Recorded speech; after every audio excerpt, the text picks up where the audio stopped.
was about 200 media there, and they were all waiting for Messi. You could have a front three of Alvarez, Martinez and Messi, and that would be mouth-watering, wouldn't it? Morocco are number 7 in the world rankings, semi-finalists last year. You've got to acknowledge that and be sensible. I'm joined now by our Scottish football correspondent, Michael Grant. Michael, we're less than 48 hours on from that historic, momentous and very tense 1-0 win against Haiti. We heard from Gregor on the night, slightly subdued, I must say. We got a little note from Johnny. How are you reflecting on things now? You've had a bit of time to digest it. You've written some brilliant pieces for the Times website. Well, how do you look back on that win and that night now? Well, I mean, fundamentally, Tom, with pleasure and no little relief, to be honest with you, because I had dreaded dropping points in that game from a Scottish supporters' point of view, but also from a journalistic point of view. I think it would have become a very difficult tournament to cover if Scotland had immediately dropped points to Haiti. I think there would be a lot of negativity kind of waving across the Atlantic from home. And I think it would have just caused real strain in the relationships between the media and Steve Clarke and the players and all that. So, thank God we've been spared that, from a selfish point of view. But also the supporters, I think, was an element of relief. I think there was an awful lot of tension in the ground on Saturday night, although I must admit that the press box was behind glass, Tom, which I think is quite common in a lot of the American stadiums, and I do think that kind of detached us a little bit from the noise, and it was louder in the Foxborough Stadium than we maybe realised in the press box. So the atmosphere was there, but I think the tension was there until the very end. And you saw the kind of jubilation at full time and the relief, because Steve Clarke, I think, is entitled to stress that this was being perceived and portrayed as a must-win game. And they did win it. It wasn't an easy watch. It was hard going. They can play better than that. They will have to play better than that, given the two teams that they're up against next. But there's also an argument that maybe a 1-0 is not going to be enough, because goal difference, if they finish on 3 points, goal difference is going to come into the equation, and maybe a narrow goal difference is going to see them go out. But they won, and we don't win many games at World Cups. We win even fewer opening games at World Cups. So, let's enjoy it while it lasts. You can see there's a bit of sunshine behind me. We don't get much of that in Scotland either. So let's enjoy all of this while we've got it. Absolutely. Sunshine and 3 points, top of the group. Why not enjoy it indeed? I'm going to talk about some of those games to come in a minute and the approach. But just the final thing on that night, you were there, albeit behind the glass. So many of us back home have seen and revelled in the brilliant renditions of the national anthem from the fans in the ground. So often a fixture, of these tournaments now. Everyone, eulogising about the Scottish fans and their brilliant renditions of the anthem. What was it like in the camp on the night? You get the privilege of speaking to managers, to players. You get to be in and around them. What was it like in the immediate aftermath? Was there feelings relief, or were they able to get into some of the euphoria and elation as well? Yeah, well, I think I saw Steve Clarke coming into the press conference, and I think a manager sometimes has to put on a little bit of an act. He can't come in cartwheeling through the room, and look too pleased with himself. He has to kind of give the impression that we knew that we were capable of this. And the players, I think, were quite.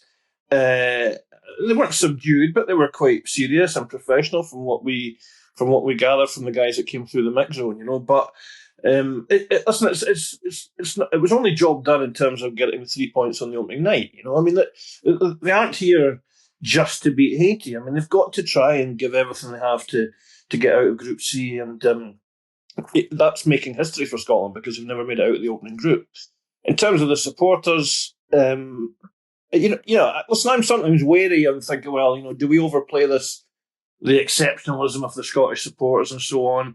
And I dare say that if your social media was only seeing the Holland supporters, for example, you'd be going, well, these guys are the best in the world. Look how colourful they are. But I think we're entitled to say that Scottish supporters are pretty outstanding. The numbers were exceptional, Tom, in the stadium. They surprised us. And I think they surprised the SFA as well, because the SFA they couldn't have detailed information about how many tickets had ended up in Scottish hands, because they only deal with the allocation, the official allocation, which is quite small. But it became clear about an hour before the kickoff that there was Scotland fans everywhere in that stadium.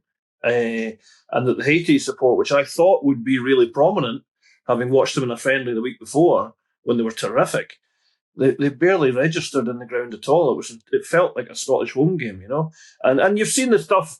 You'll have seen, Tom, that the 5,000 of them went to the Red Sox baseball game in the Fenway Park on Sunday and took that over. And so it's lovely, and a wee Scottish kid caught a home run. You know, I mean, it's just like stuff like that is genuinely quite heartwarming. You know, I can be pretty cynical about stuff, but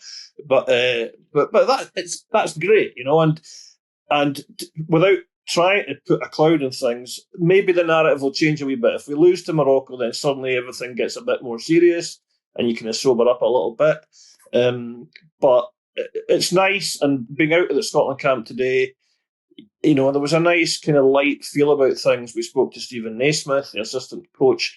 We spoke to Ben Gannon-Doak, and there was just a kind of lightness about the place, which is nice, because we don't tend to get that at tournaments. We tend to start poorly, and you're up against it straight away.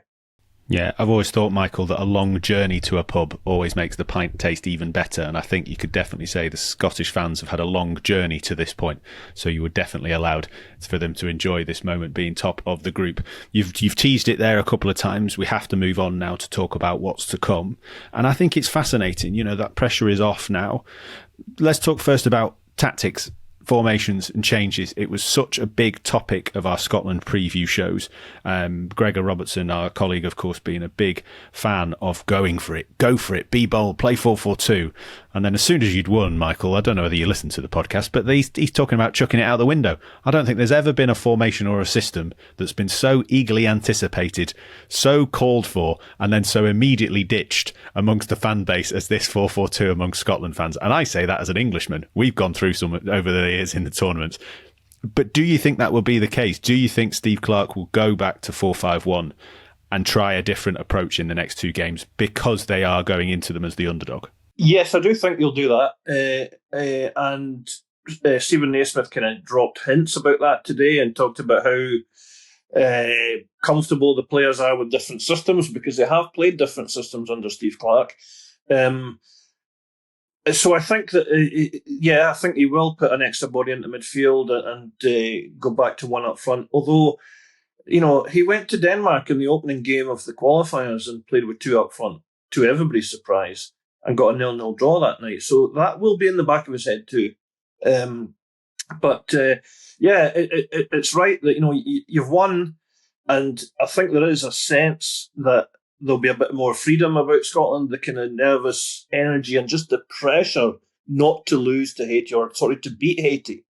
That's lifted now, you know, and they'll feel good about themselves all week going into the Morocco game. But it is that kind of almost a contradiction of, right, okay, the pressure's off, the freedom's off, the handbrake's off. Okay, right, now let's go to 4-5-1. You know, and I actually said to Naismith today, I said, do you think supporters will understand if you do that? Because there is that kind of thing that Gregor's talking about, like be brave and go for it. And some supporters will want that, and they'll say, well, we've just won 3 games in a row with 4-4-2. But this is a big step up in opposition, you know. I mean, excuse me, Morocco are number 7 in the world rankings, you know, semi-finalists last year. People are talking about them as potential winners this time. You've got to acknowledge that and be sensible. So if he does to go 4-5-1, take out one of the strikers and perhaps put Christie in the midfield, to me that would seem sensible and pragmatic. But as I say, the Denmark game is an interesting one, and I just wonder if it might be in his head as well. So just to clarify, you mentioned it there for the kind of neutral fans who've been following along with Scotland. That would be the tactical change. Ben Gannon-Doak would stay. Obviously, he had a great game. It was definitely one of the high points of that Haiti performance. Would McTominay still sit deeper alongside Lewis Ferguson in midfield? How would it work? Just for my understanding. There are options, because Christie's quite a versatile player. I think he would probably, if say he keeps Adams, because Lawrence Shankland did not have a great game against Haiti. Adams did really well at the goal. If he keeps Adams, then I think he would want to get McTominay a little bit further up. McTominay wasn't prominent either. So then you would have, what would you have? Ferguson, McGinn, Christie, McTominay. Am I missing somebody? Gannon-Doak, and then Gannon-Doak. Yeah, I think Gannon-Doak keeps his place because he can unlock defences, and listen, if we get a draw, then you're on 4 points, and that's probably going to be enough to go through. Absolutely. I mean, in talking about getting a draw, we've just watched tonight Cape Verde get a draw against Spain. Scotland under Steve Clarke, one of the things they've done very well is perform and deliver against the biggest sides, against sides that you maybe would expect Scotland to lose to. Take the Cape Verde example. Scotland can go and beat Morocco and Brazil and finish top on 9 points, Michael. Come on, this is the time to dream, isn't it? This is the tournament for it. But all jokes aside from an Englishman, that is a true case, isn't it? That this side, under Steve Clarke, does do well in the big occasion against teams that are, on paper, better than them. Yes, they do. I mean, they beat Spain in the last European qualified campaign. They beat Denmark. They drew at Wembley in Euro 2020. They've got, not traditionally, Scotland do okay in the second games tournaments. They tend to muck up the first one, but they tend to respond pretty well and do okay in the second one.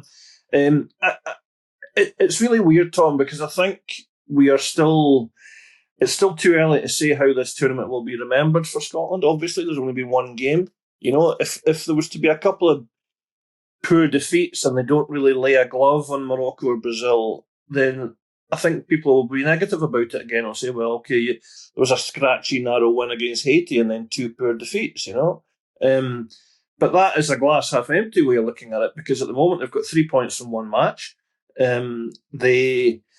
It's not beyond them to get a draw with Morocco. I don't think at their best if they bring, I don't know, you get a good vibe about them at the moment, about the kind of mood and the confidence, and people feel in a good place. Gannon-Doak was talking today about how he said I just feel good. I feel confident.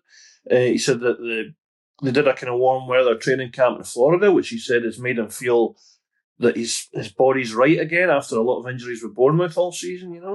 McTominay, I think, has got main character syndrome. I think McTominay's the kind of guy that just has got it in him to step up. He nearly scored the goal, didn't he? He hit the post early on. So it's there. It is there for them, but you're never quite sure what you're going to get with Scotland. But listen, they put themselves in a really good place, and a place that we're not that used to being in. We're normally on the ropes after the opening game of a tournament, and this time we're not. So let's see how they react to that. Yeah, absolutely. As you say, in a great place, top of Group C, a group that includes Brazil and Morocco. It is an amazing place to be. I think any Scottish fan, any Scottish journalist, any part of the playing staff and coaching staff, if we'd said that to them after the first game, would be absolutely delighted.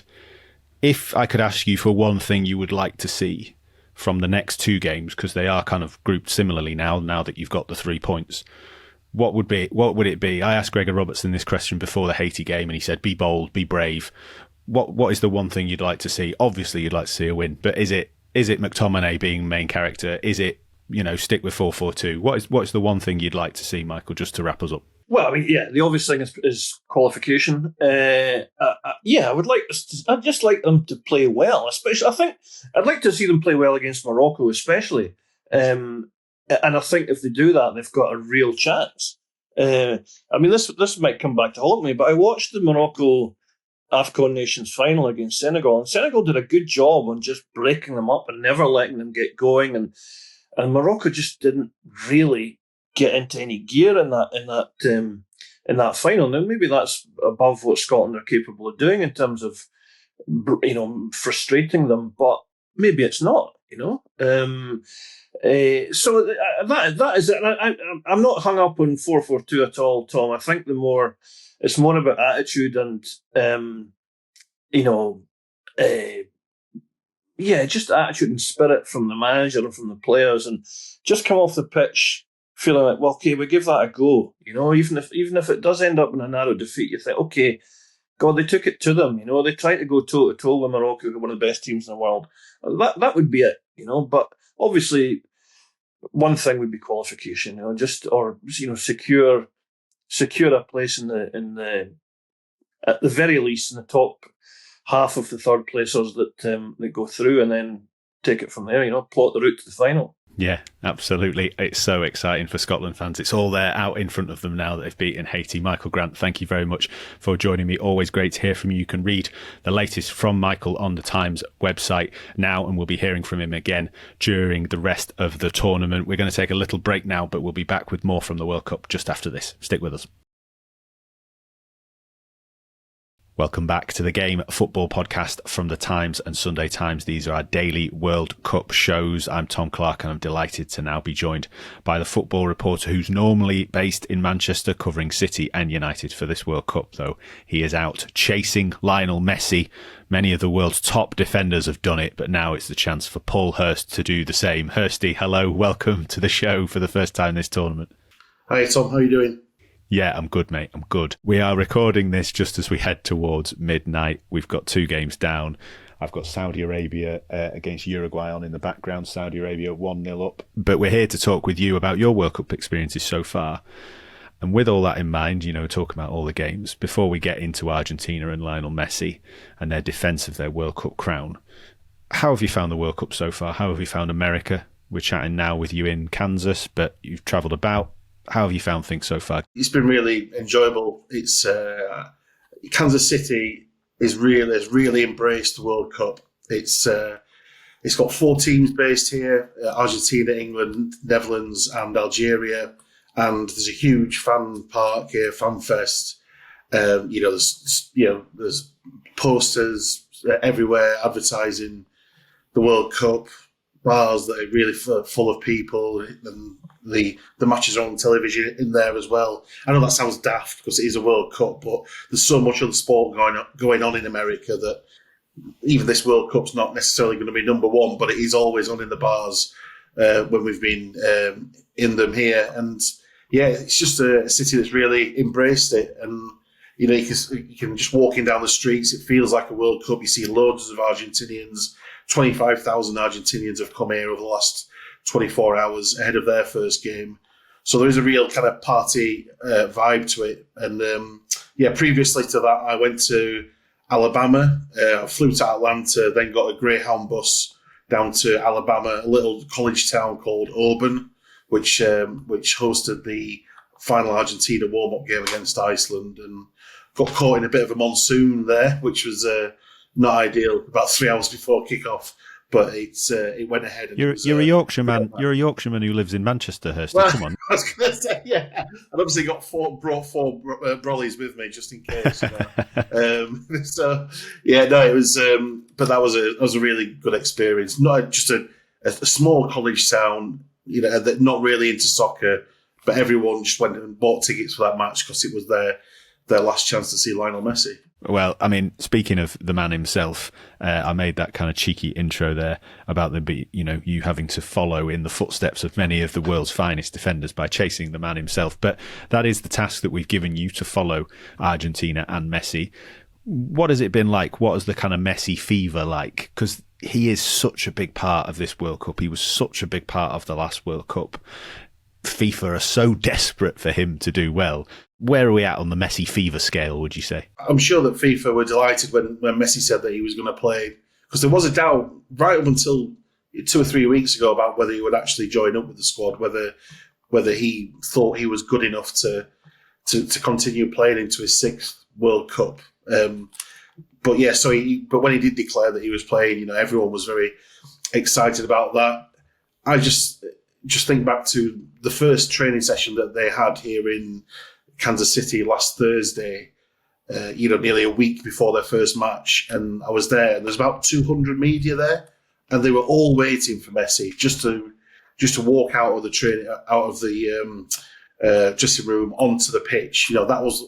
That we were only allowed into the training session for 15 minutes, so the cameras literally only got that shot, but they were happy with it. They were going going live on Argentinian radio and online saying, yeah, no, Leo Messi's here. He's walked out onto the pitch, and that was it, basically. They'd all track there just to watch him do that. So he's such a big draw, isn't he? He's in terms of sponsors, he's got a deal with Michelob as well. You see him on television, on the adverts here, and on posters on the side of the tram and shops as well. So, he's literally everywhere around the city, and I'm sure that extends to other parts of America as well. You've just been to the press conferences with Lionel Scaloni, the Argentina manager. What did he have to say? I'm sure there were probably plenty of questions about Messi. So, what's he saying about Messi? You mentioned there, you teased the fact that his fitness had been an issue coming into this, but he said he's going to play. Scaloni said he's going to play. So almost certainly he'll start on the bench. yeah, no doubt. No, I think he'll. I was talking to an Argentinian journalist about this the other day, and I said, well, Messi's 38 now. He turns 39 during the tournament. Surely Scaloni will rest him for at least one of these group stage games. And the journalist, he was saying, "Oh no, he will play. If he wants to play, he'll play." And he thinks he's back to full fitness now. He seems really at ease with himself, really calm. I think not having that pressure of trying to win a World Cup on his shoulders, which obviously Maradona had done before him, has that's certainly made him sort of more, a bit more kind of like carefree going into this World Cup. If anything, it's a free hit. And Scaloni was saying today, he said that he came out with a really nice line. He said that it's not just the people of Argentina who want to see Lionel Messi play. It's the rest of the planet too. So I just think, it is kind of set up for him to take centre stage again. And will Argentina play in a way that will allow that to happen? Because, we talk about it. We did so in the preview show with yourself and Tom Allnutt, talking about some of these big figures, Cristiano Ronaldo as well. But modern football doesn't always allow for players of that ilk, no matter how good you are, to just kind of stand and wait to receive the ball. It relies on a lot of your teammates doing a lot of work. We've seen already at this World Cup that, fitness, fatigue, things going to play a factor. Are Argentina set up to play that way? Can they play with 9 outfield men, just allowing for Messi to do what he does? Yeah, I think they've got a really industrious central midfield, a lot of energy in it. With Enzo Fernandez, Alexis McAllister, Rodrigo de Paul, they will be the cornerstone of that team. The real, the engine room. And then either side of Messi, you'll probably have Lautaro Martinez and maybe Thiago Almada, or even Julian Alvarez. You could have a front three of Alvarez, Martinez and Messi, and that would be mouth-watering, wouldn't it? But certainly, I think defensively they're quite solid in the centre of the pitch anyway. So that does allow him to. He basically does what he wants, doesn't he? He's earned the right to do what he wants, to drift into pockets. And certainly in that Iceland game, when he came off the bench, he was playing quite deep at times, to the point where he was dropping right to the halfway line and taking the ball off the centre half. So it was he would be everywhere, and he did get around the pitch quite well, quite easily then. So he's looking quite fit and quite fresh.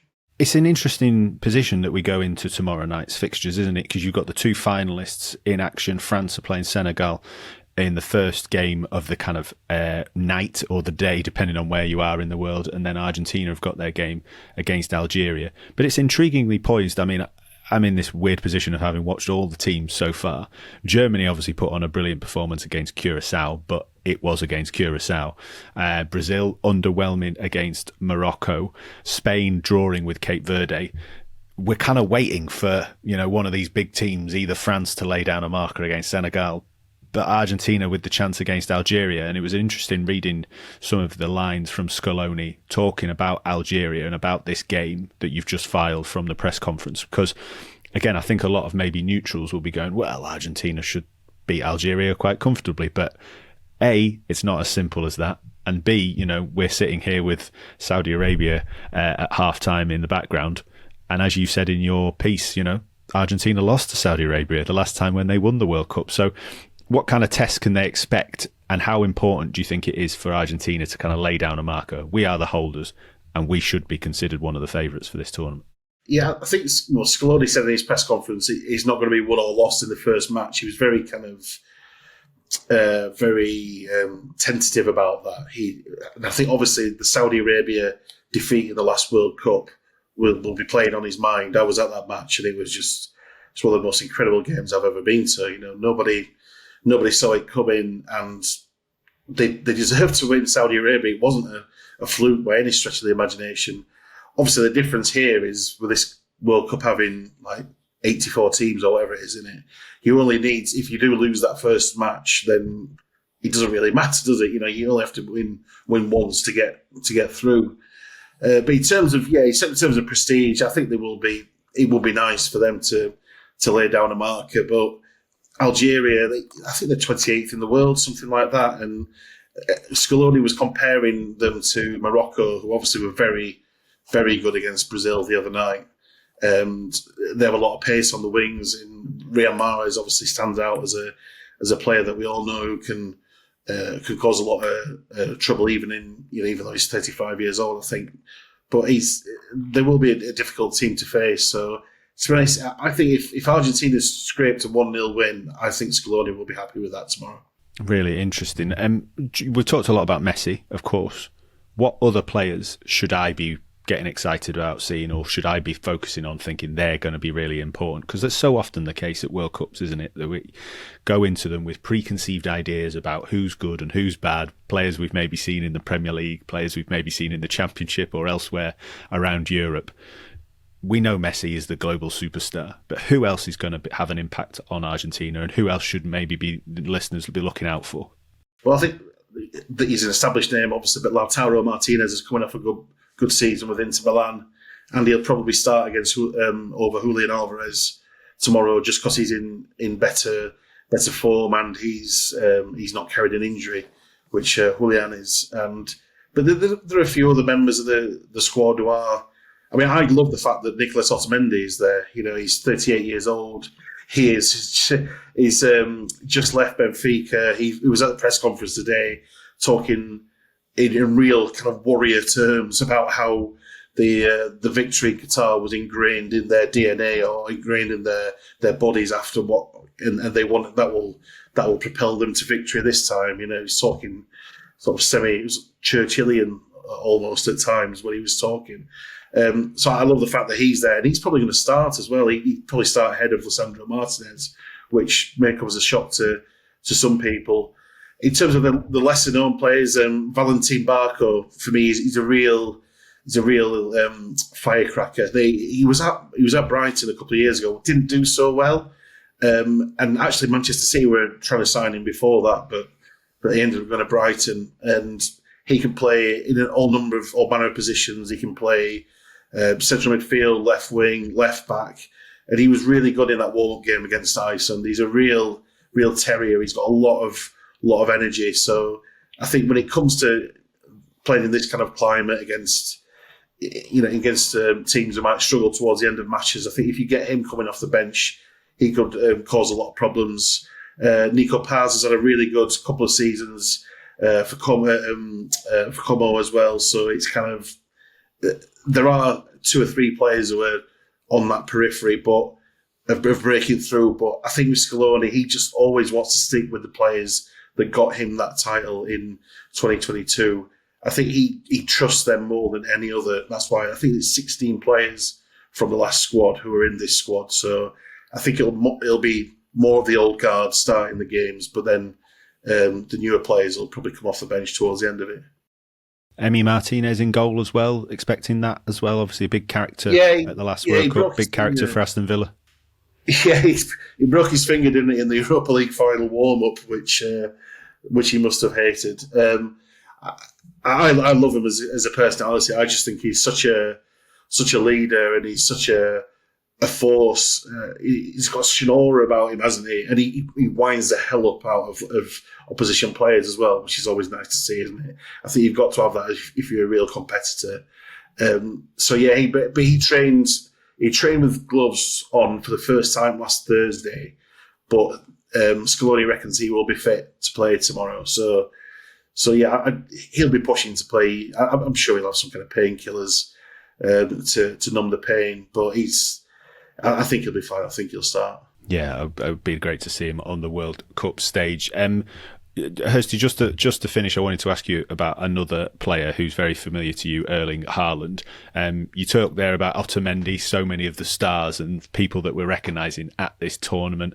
I love the idea of you going to watch Nicolas Otamendi, having written him off for Manchester City. But anyway, I come to my point because there's one player that we've never written off, Erling Haaland. Stale Solbakken and the Norway manager James Gearbrandt was at the press conference earlier and had been speaking ahead of Norway's first match, of course, in 28 years against Iraq. That's another one of the fixtures that you've got to look forward to in the next 24-hour cycle. He's talking about Erling Haaland in form in training. He said this quote, which I want you to know whether you think it could be genuine. He said, he's had his best training session yesterday. During an 11 against 11 match, he scored the goal of the year. If it had been televised, it would have been the goal of the year. If it had hit Egil Selvik, who is the Norway goalkeeper, he would be dead. Fortunately, it went in the corner. I mean, as a man who covers Manchester City quite a lot and obviously has reported on Erling Haaland, is that a bit of ego management there? He will love having his ego stroked like that, but he will also be properly gunning for it. Certainly this season or last season, he was always talking about it, about having this chance, and he was so crucial in getting them there, wasn't he? In a really tough group. So he'll be relishing it. And I can picture that. I mean, I'd love to know how close he was to the goalkeeper when he was wellying it at 1,000 miles an hour.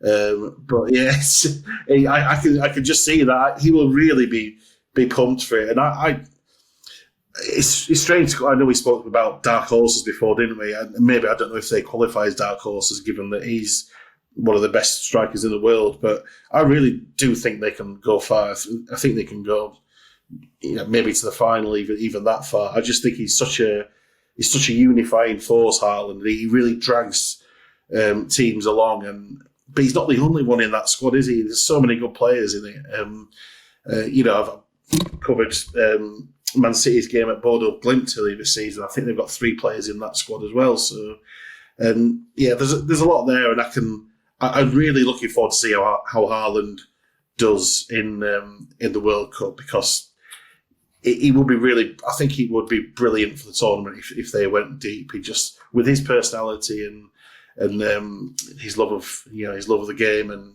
this kind of fairy tale story, I think it'd be great if they went really far. I couldn't agree with you more. And Alison Rudd, you'd be delighted to hear, has adopted Norway as her new Denmark for this tournament. Obviously, the obvious logical pivot from her in that part of the world. Hirsty, we'll leave it there. Loads and loads of games to look forward to. And you can hear from Paul Hirst in our live file. And he'll be reporting from Argentina against Algeria. And make sure you're listening to the Game podcast tomorrow, because you will find out whether I managed to stay awake for Austria against Jordan at 5 a.m. to complete the 4 matches that we've got to come. Hirsty, thank you very much for joining me. Thank you too to all the rest of the Times team who joined me on this episode of the Game Daily during this World Cup. We'll be back tomorrow. We'll hope to see you then.